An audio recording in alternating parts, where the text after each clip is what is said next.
Hi, it's Craig Metrowich from VideoCelebrityNews.com, and we have got another spectacular, beautiful, wonderful day in Cape Town, South Africa.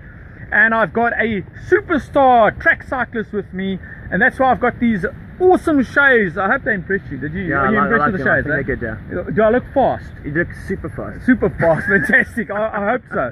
For those who are watching for the first time, I'm vlogging. You can comment. I'm wearing the shades on a serious note so I can see what your comments are, so you can interact. And I've got with me today a speed track. What is your official title? What are you? Champion of what? SA Madison champion. Woo! SA Madison champion Robin Harris. I mean, you look fast. I must say, you do look fast. Thanks, Greg. Right, let's get into the interview. Robin, take us a little bit back on your path.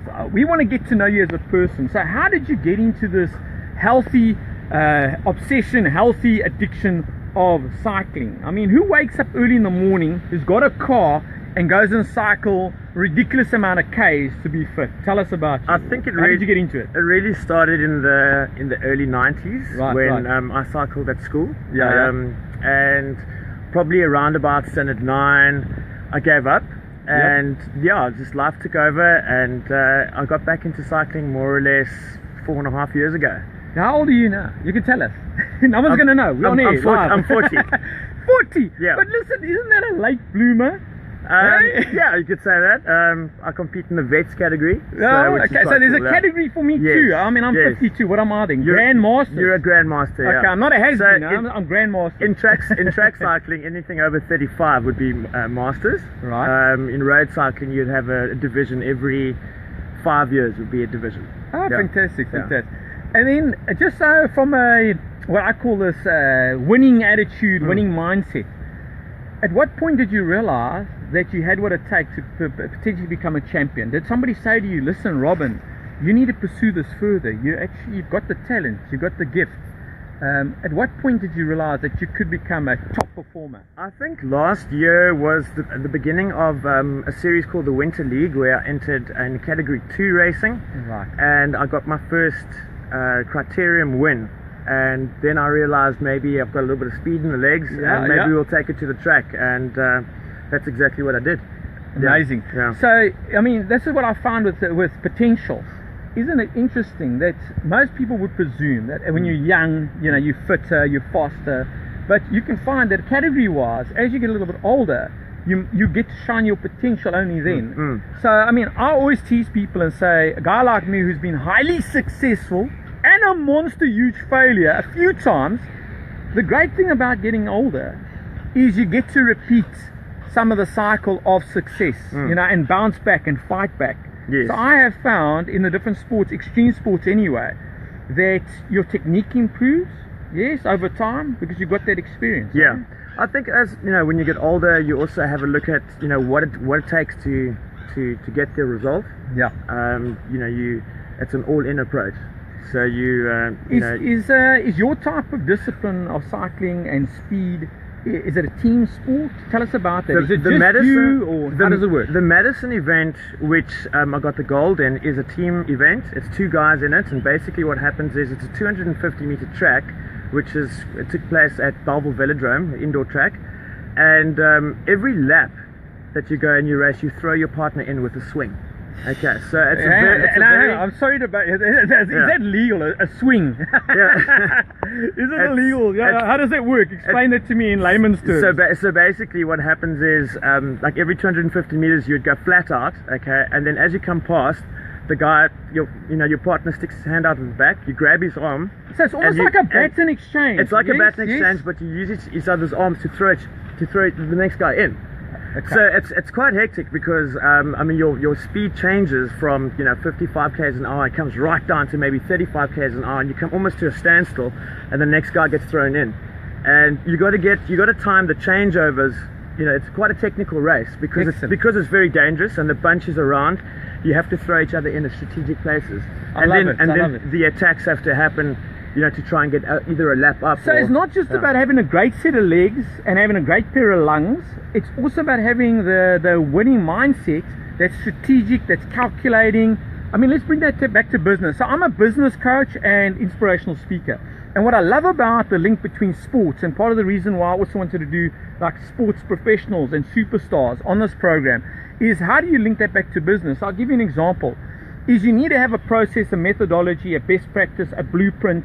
You need to have a way of putting the strategy to action, right? Often we've got a great strategy, but how do you apply it so you get the best action out so you can win? Sure. So getting back to the link between business and sport, you know, it's all about team effort. So even with you might get, I'll show you by the way, the gold. Is it real gold? I don't know. He's not leaving our spot here, by the way, if it's real gold. But you get the gold by a combination of a whole lot of elements. Not just, yeah, I can do this, but the whole team effort. I think what people also don't understand is that the preparation coming up to a South African event like the Madison, my Madison partner Crispin Fourie and I would train at 4:30 in the morning behind a scooter no way. At the velodrome, yeah, with two elite cyclists that won their division. I mean, that's the kind of dedication that you need to. So you even need additional outside support, i.e. you might have to take somebody who you know could beat you as a pace setter. That's right. So we were training as veterans, we train with the elites.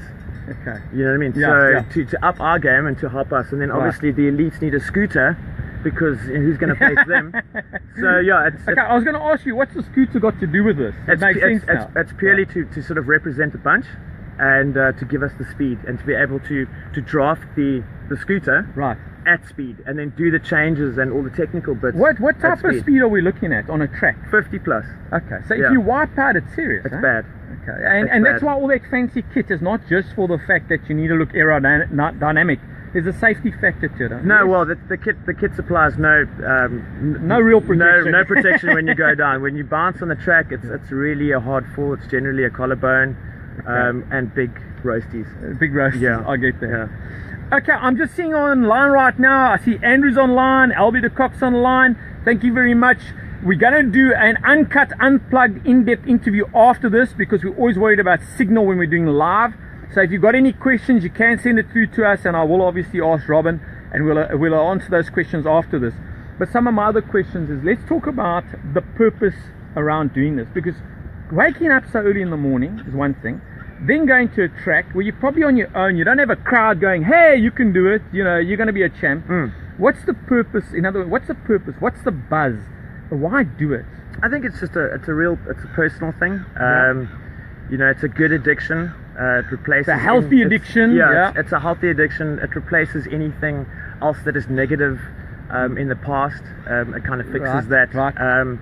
It's just really, it's good fun, and there's nothing better than being fit and riding with your friends on the weekends, and you know, just being able to have fun. And you have to be fit to be able to have fun, because being unfit as a cyclist is not fun. That's for sure. And I mean, also like your general fitness overall, you know, the link between your mental well-being when you feel fit, and that's all relative to how you feel. I find when I personally feel that I'm fit, and I do windsurfing, kite surfing, and in actual fact, let's show you that. I mean, this is a mental upliftment of note, just being here. JJ, thanks for joining us. I see JJ is also online. Thank you very much. I mean, check out the background here. Okay, and we've got to get the seagull in the background as well, because people think that I'm the oak chirping. Check it, there's a seagull in the background checking us out live. There we go. Let's move back this way. I want to get the background and the lighting right. So, okay, one more question, and I think we're going to wrap up because I'm worried about signal. Is the winning, let's go to winning mindset. I see, linking it back to business, is that discipline. Yes. I mean, as a presenter, you know, a lot of guys will say the job seems glamorous, but there's the non-glamorous side. If I go to Joburg for a presentation, I fly in the day before in case there's a delay. I've got to prepare a solid day, okay, and I know my content, but I'll go through my mind again, I'll check my notes out, I'll check my methodology out, the preparation, the behind the scenes, and then you go and do a 1 hour, like in my case, workshop. So how much prep and how much discipline is required? So the answer I'm looking for is something like this in guidance. Craig, I spend 1 month for one race. Give us the guidance. What does it take for the race? All right, so depending if it's a track or a road race, which I'll prepare for both. Right. You know, I would put in probably at least 10 hours a week riding. Okay. And have you then- got a job, by the way? Yes, You're not yes. doing this like, it's not the only thing you do. No, so what do you do this for work? So I'm I sell digital marketing. Digital marketing is my game.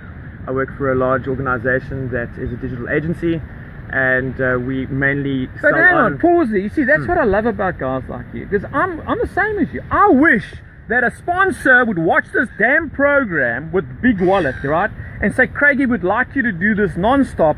Go ahead, interview people not just in South Africa but across the world, because let's face it, Larry King didn't do it without bucks, am I right? He did 60,000 interviews because he never had to worry about paying for the signal, the camera, the waterproof kit, etc. Yes. So that's what's different about South African athletes, most of them.